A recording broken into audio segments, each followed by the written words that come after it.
India पर इस वक्त की बड़ी खबर आ रही है। राष्ट्रीय पंचायती राज ग्राम प्रधान संगठन मुख्यमंत्री योगी आदित्यनाथ से मिला है। संगठन के प्रदेश अध्यक्ष ललित शर्मा के नेतृत्व में मुख्यमंत्री योगी आदित्यनाथ से मुलाकात हुई है। ये मुलाकात ऐसे समय में हुई है जब उत्तर प्रदेश में ग्राम पंचायत चुनाव को लेकर तमाम उठापटक जारी है और अब ये बात क्लियर होने लगी है कि समय पर चुनाव नहीं हो पाएंगे। तो मुलाकात में क्या बात हुई है, सीधे हम आपको लेकर चलते हैं प्रदेश अध्यक्ष ललित शर्मा जी के पास, जो इस समय आई इंडिया से फोन लाइन पर जुड़ चुके हैं। ललित शर्मा जी, आपका बहुत बहुत स्वागत है आई इंडिया से बातचीत करने के लिए। पहला मेरा सवाल यह है कि मुख्यमंत्री योगी आदित्यनाथ जी से आप लोगों की मुलाकात हुई है। इस मुलाकात में कौन कौन लोग शामिल थे और क्या बात हुई है? आज राष्ट्रीय पंचायती राज ग्राम प्रधान संगठन के प्रतिनिधि मंडल की माननीय मुख्यमंत्री जी से पूर्व तय समय अनुसार वार्ता हुई है।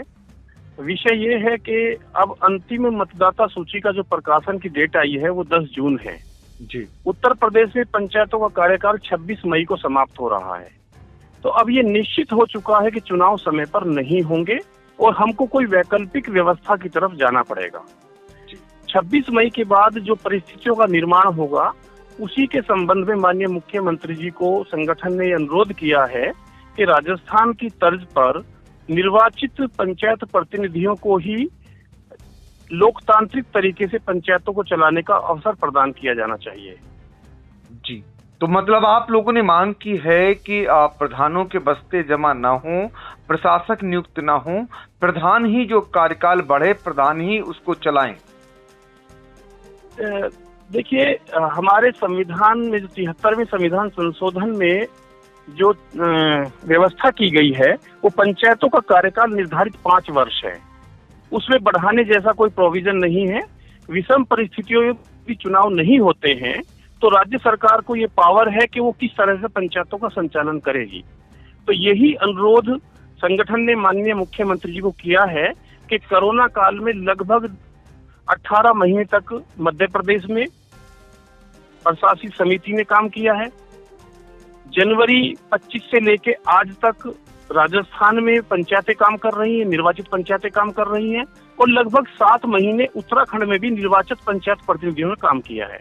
ये सभी दस्तावेज माननीय मुख्यमंत्री जी को सौंपे गए हैं और बड़ी विनम्रता से एक अनुरोध किया गया है कि एक सकारात्मक निर्णय सरकार ले और कोई वैक्यूम क्रिएट ना हो और जनतांत्रिक तरीके से पंचायतों का संचालन चलता रहे।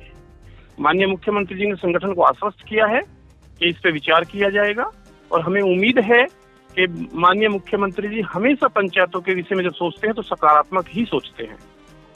तो बिल्कुल देखिए, इस वक्त की बड़ी खबर ये आ रही है कि उत्तर प्रदेश में राष्ट्रीय पंचायती राज ग्राम प्रधान संगठन ने मुख्यमंत्री योगी आदित्यनाथ से मिल करके बड़ी मांग रख दी है और आश्वासन भी दिया गया है, तमाम उदाहरण दिए गए हैं कि अगर कार्यकाल बढ़ाया जाता है तो निश्चित तौर पर प्रधानों को ही कार्य करने दिया जाए। मुख्यमंत्री योगी आदित्यनाथ की ओर से भी आश्वासन दिया गया है। सर, मेरा सवाल यही है, आपको आश्वासनों में क्या लगा?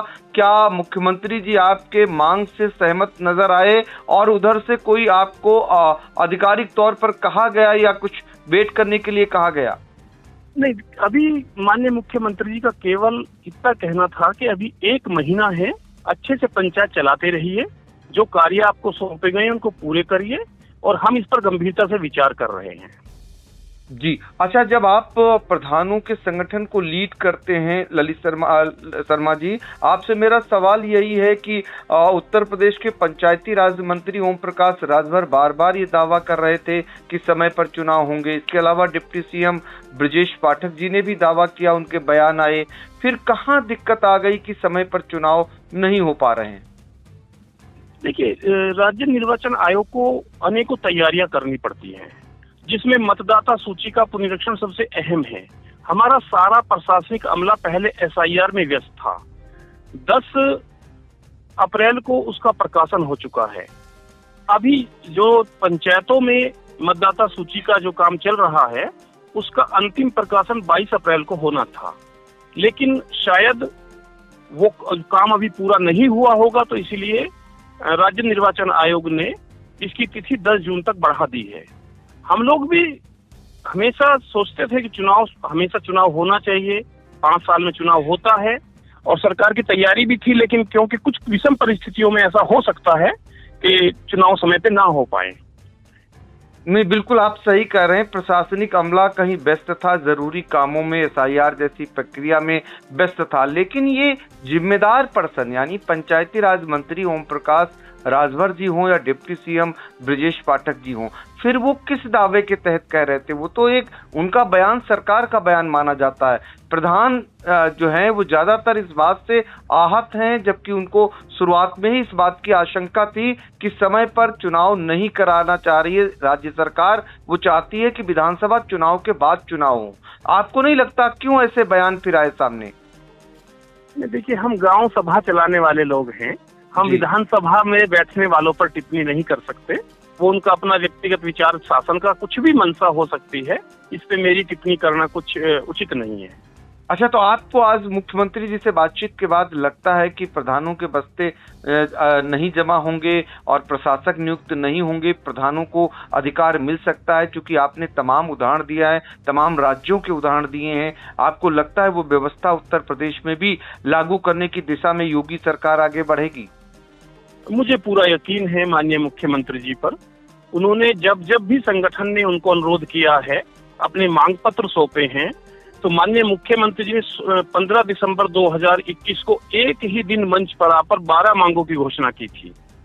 तो हम लोग, क्योंकि हमारा कार्यकाल समाप्त हो रहा है और उसके बियॉन्ड, उसके अलग हम कुछ मांग नहीं सकते, तो इस समय हम केवल अनुरोध कर रहे हैं सरकार को, और हमें लगता है कि हमारे अनुरोध को सरकार स्वीकार करेगी। तो देखिए, अनुरोध को स्वीकार करेगी योगी सरकार, ये लग रहा है राष्ट्रीय पंचायती राज ग्राम प्रधान संगठन को, जो आज मुलाकात हुई है मुख्यमंत्री योगी आदित्यनाथ से, और एक ही जोर दिया गया है कि कार्यकाल खत्म हो रहा है, समय पर चुनाव नहीं हो पाएंगे, ये क्लियर हो गया है। ऐसे में दूसरे राज्यों की तर्ज पर राजस्थान हो या फिर उत्तराखंड हो, वैसे ही प्रधानों से जो आगे का कार्यकाल है वो संपादित कराने का अधिकार उन्हें दिया जाए, यही मांग प्रदेश अध्यक्ष ललित शर्मा की ओर से रखा गया है मुख्यमंत्री जी के सामने। मेरा आखिरी सवाल यही है सर, आप लोगों के प्रतिनिधिमंडल में कौन कौन लोग थे और आप लोग वहां से फिर आने के बाद इस दिशा को, इस मांग को कहीं और भी लिखित रूप में आगे बढ़ाने का काम किए हैं? देखिए, माननीय मुख्यमंत्री जी को जो भी हम लोगों का मांग पत्र है वो माननीय मुख्यमंत्री जी को सौंपा गया है जी। प्रतिनिधि मंडल में हमारे संगठन के जिला अध्यक्ष, मेरठ मंडल के मंडल उपाध्यक्ष, हमारे स्थानीय विधायक भी हमारे साथ थे और उन्होंने भी पुरजोर पंचायतों की वकालत की है। इस अवसर पर मैं माननीय मुख्यमंत्री के साथ साथ शाना विधानसभा क्षेत्र के माननीय विधायक जी को भी बहुत बहुत साधुवाद देना चाहता हूं कि उन्होंने प्रधानों की बात को बड़ी मुखरता के साथ सरकार के समक्ष प्रस्तुत किया है। बिल्कुल, प्रधानों की बात उत्तर प्रदेश के मुखिया तक पहुंच गई है और उम्मीद है कि प्रधानों को अभी कार्यकाल का आगे चलकर और उनसे कार्यकाल अगर बढ़ाया नहीं जाता है तो कम से कम उनके बस्ता नहीं जमा होंगे, उनसे काम लिया जाएगा। इसी उम्मीद के साथ मुख्यमंत्री से मुलाकात हुई और जो बातें हुई हैं उनको साझा किया ललित शर्मा जी ने। सर, आपने आई इंडिया से बातचीत की, आपका बहुत बहुत धन्यवाद।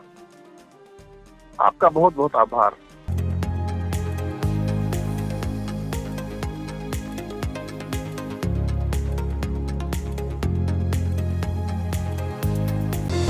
Sagar School is a place where we ponder our kids with care and creativity.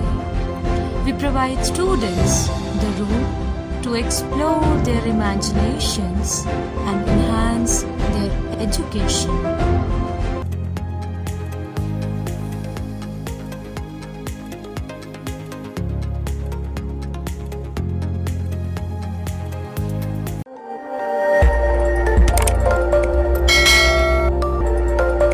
खबर आपकी, नजर हमारी। देखते रहिए आई इंडिया।